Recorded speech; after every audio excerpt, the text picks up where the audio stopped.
Silent reminder for you tonight to be aware of your surroundings when you go to the bank. Crooks following a Southwest Florida man out of his Lee County bank, tailing him all the way into Collier County, across the county line, where they attacked him at gunpoint just to steal his cash. Thanks for joining us tonight. I'm Patrick Nolan, along with 4 in Your Corner's Lisa Greenberg. She's at the bank where the whole thing started and talking to customers about how this went down. Lisa?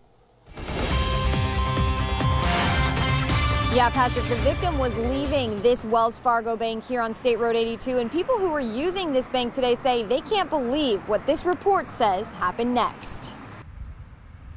Withdrawing cash from the bank. It's an everyday errand many of us don't think twice about. But for one man who withdrew $2,000 from this Wells Fargo, it ended with death threats and a gun in his face. It makes no sense. You know, I wouldn't expect that. The last thing I would expect. Now, the victim told deputies after leaving the bank he was driving down State Road 82 when 2 men in a white Audi crashed into the back of his car, so he pulled over here on the side of the road. Near Church Road in Immokalee. After pulling over, sheriff's deputies say these two, Jose Sanchez Alvarez and Roberto Diaz Centeno, told the victim to get out of his car, then searched it. According to the report, Diaz Centeno pointed a gun at the victim, demanding the bag of money, saying if he didn't give it up, he'd kill him. He went through a lot of effort to do something pretty awful. The victim, scared for his life, said he'd jump into traffic if they were going to kill him. The men left without the $2,000 deputies say was hidden inside the car.